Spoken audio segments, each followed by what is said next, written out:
I wanted to get video of myself actually buying this, but I don't know, it seemed weird in that little news shop or little bodega. That's actually where I bought what could well be the last print copy of the Times that I ever bought until now. And that's the one I was in on the front page. And this isn't going to be as much fun as that was, but it'll be good to see. Okay, so it's in the arts and leisure section. The payphone stuff starts here, where they printed a bunch of old photos from the Times archive, New York Times archive, including one of the Chinatown pagoda phones. I know where you can still find one of those, by the way. They got rid of all the street phones, but I know where you'll find an indoor one.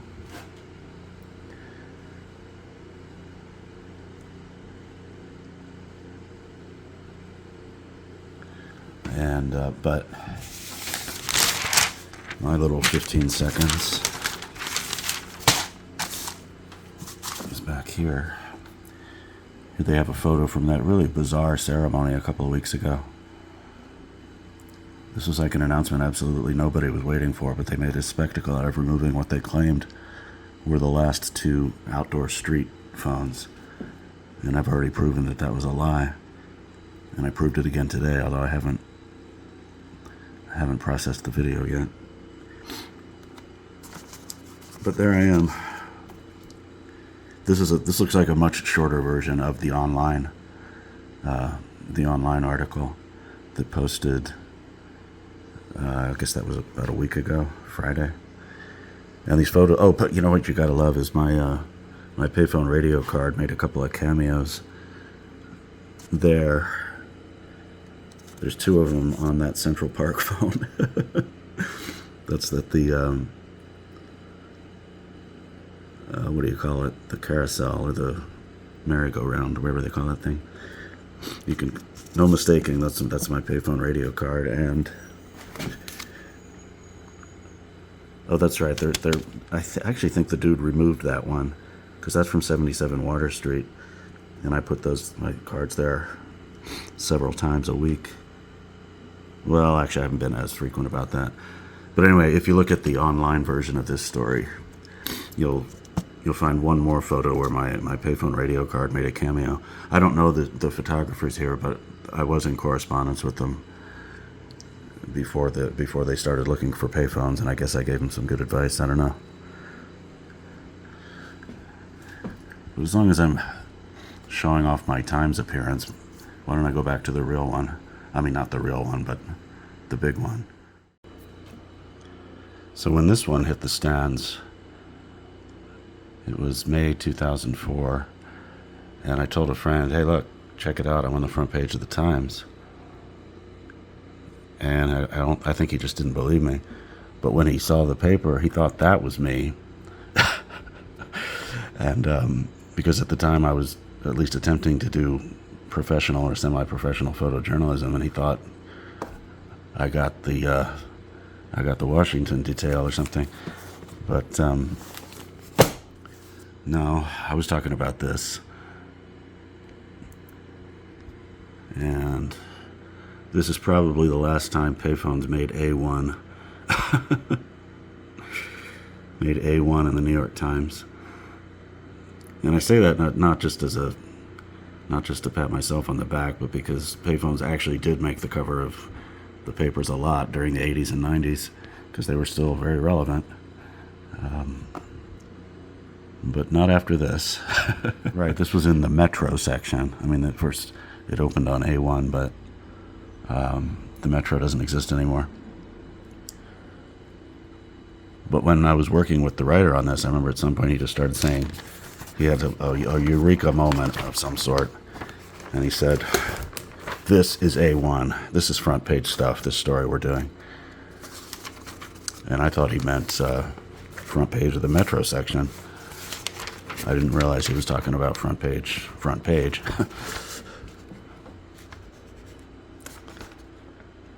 And that's a horrible picture of me. And that dude walking behind me is a neighbor who I never said anything to. I don't think he spoke English, but he just happened to be passing by when we were doing this photo shoot. It's a good story. I mean, it shows you how the site actually became useful, and a lot of people ridiculed me for this site for a long time. And I'm sure in some circles they still do. But it's a good piece. It shows you that the site really did serve a useful purpose in tracking down runaways or figuring out where prank callers were calling from, that kind of thing.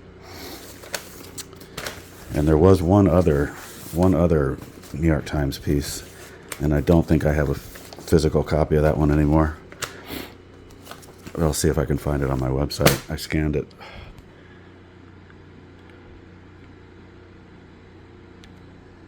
Front page, baby. Even my mother was impressed. Even my mother said, "Wow, you made it."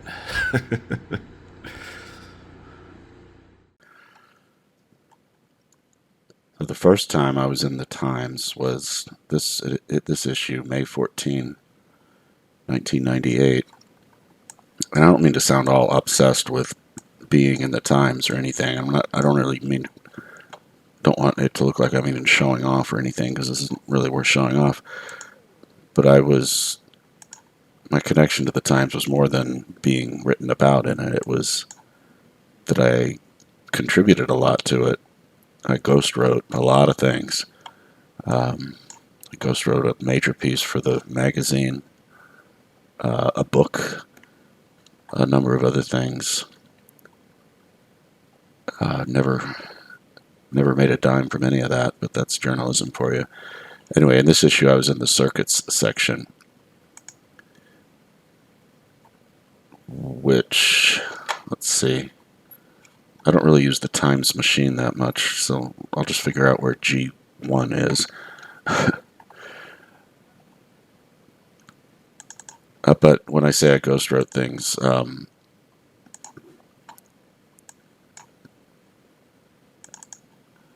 I also was involved in a lot of pretty significant pieces, and I'm being deliberately vague because it ended up all being a pretty unhappy thing. But that's okay.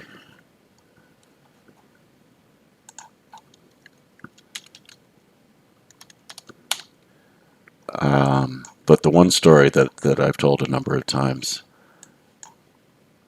involves my little part in the Elliot Spitzer saga, or perhaps more specifically well, that's a great illustration.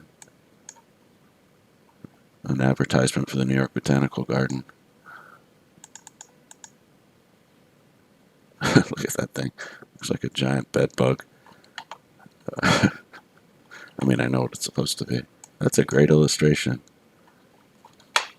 All for an advertisement. But I played a very minor part in the Elliot Spitzer thing, and specifically, or more specifically, the Ashley Dupré outing, or the outing of Ashley Dupré as Spitzer's paramour, Spitzer's downfall. And that involvement came when the Times contacted me, and they said they had found the website where Ashley Dupré advertised herself as an escort, and they knew they had it, but they couldn't figure out. It was a site that hosted escort profiles for a whole bunch of people, whole bunch of escorts. So they couldn't figure out which one was hers, which profile was hers, because the photos were all very discreet. And then, but they also couldn't figure out who hosted the website, who was responsible for it. And that's where I came in, because the site claimed it was very discreet. They would never reveal the identity of their girls, and this and that and this and that. So they contacted me to try to figure out who owned the site, and it wasn't a slam dunk. I wasn't able to just do a who is query and figure it out, but I did a little bit of forensic sleuthing, and I was able to identify an email address and a name, maybe a fake name, but still a name of the owner of the escort website. And I sent that info to the Times, and the Times called that person, and she just sang like a jaybird. She was just like, "Oh, I know Ashley. Ashley's great. Yeah, let me give you her phone number." This is, it's just supposed to be a discreet hosting site for escorts. And once I identified the owner of that website, she just was like, no discretion at all. And I think it works out the best for everybody in that instance. For one thing, somebody would have found Dupré anyway without my little input. But my little input got the Times to connect to her first. If the Post had gotten to her first, if the tabloids had gotten to her first, they would have just trashed her and made her treated her like shit. The Times treated her with respect and referred to her as Ms. Dupré, whereas the Post probably would have called him Spitzer's whore. So that's one of my highlights in my background involvement with the Times. So there's me. That's my first appearance in the Times, and this is a pretty poor quality reproduction, but that captures how different I look today. I don't believe I ever looked like that, but I did. That's photos from the 36th Avenue subway, 36th Avenue N train. And it's a pretty good story, and it also brought out the Mojave phone booth, which I learned to live with. I really came to not want to talk about it for a very long time because I thought these early memes were just so lame. But I've come to respect it. It's fine. We're all good. I've had occasional contact with the Mojave phone booth guys. But this story, unlike the previous one, this is about the random connections. And it's a good piece. But I can't lie, the A1 piece was head and shoulders head and shoulders more impactful.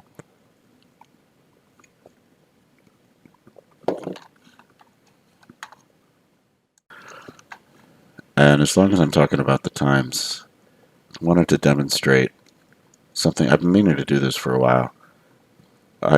First of all, here's a pro tip, or what could be a pro tip for you if you're a subscriber to the digital New York Times. I've been a subscriber for a long time. But I decided I wanted to quit for a while. When I was asked why I wanted to quit, I chose that it was too expensive, or that I didn't have the money for it, which is basically true, because I'm very poor these days.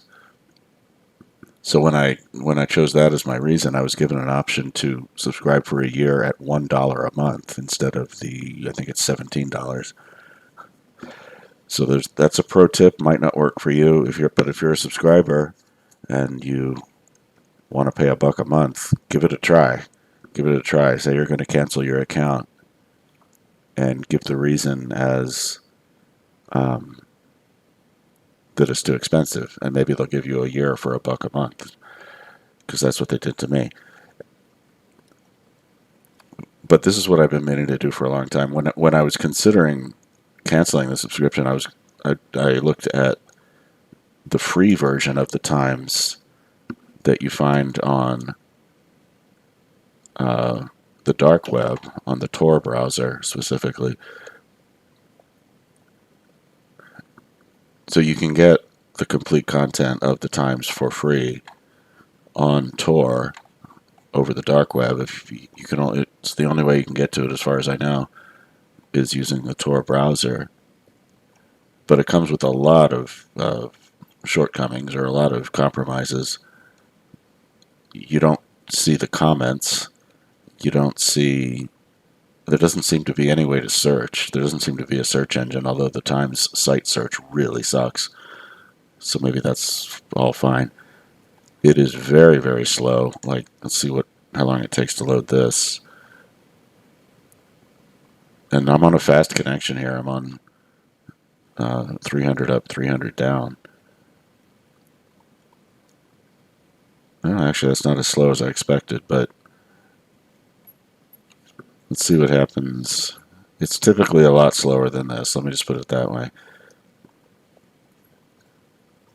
And you don't get the comments,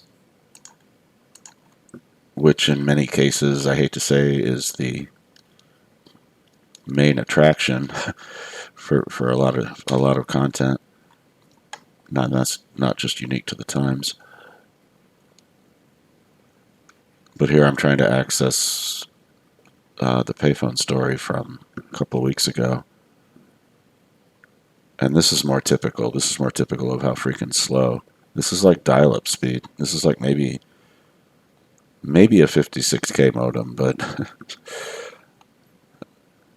but this is pretty slow for modern times. I mean, I don't mean to sound like a bandwidth snob or anything, but see, these pictures are still not coming in.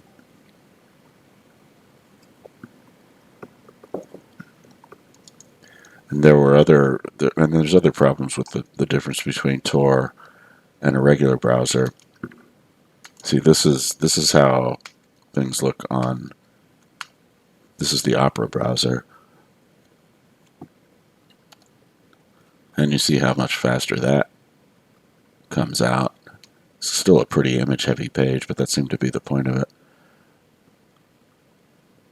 What a very bizarre spectacle, as the Hellgate site put it. Just such like, who asked for this? This is like the big announcement absolutely nobody was waiting for. And it's not even true. Those were not the last City Bridge street phones of New York, as I've demonstrated a few times already. So this is how it looks on Opera, a so-called regular browser. Oh, and by the way, I think I pointed this out in a different context, but my payphone radio cards, yeah, there it is. See that? My payphone radio cards made some cameos in this photo series. I corresponded with the photographers, but never met them in person, and I certainly didn't give them any guidance toward where they could find my radio cards. But they do make a couple of appearances. There they are again, at the ones in Central, two of them in Central Park. I'm like a different kind of prey, a different kind of OCD. Let's go back to the Tor browser, and it looks like things finally loaded up, or still are even.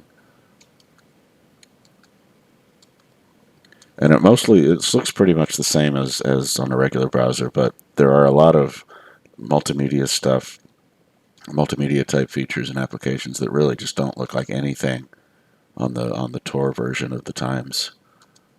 And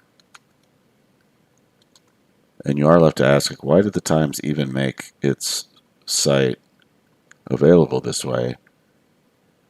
And I guess it's because they consider themselves relevant in that sense. I don't disagree with them that a journal like this should be universally accessible in some form. It just ends up being slightly crippled. But just to rehash my pro tip, if you're a subscriber and thinking about canceling, or if you want to give it a try, you can pretend to cancel, tell them that you're canceling because it costs too much, and see if they don't give you $1 a month discount, or a discount of, instead of $17 a month, you pay $1. Just give it a try. I don't know.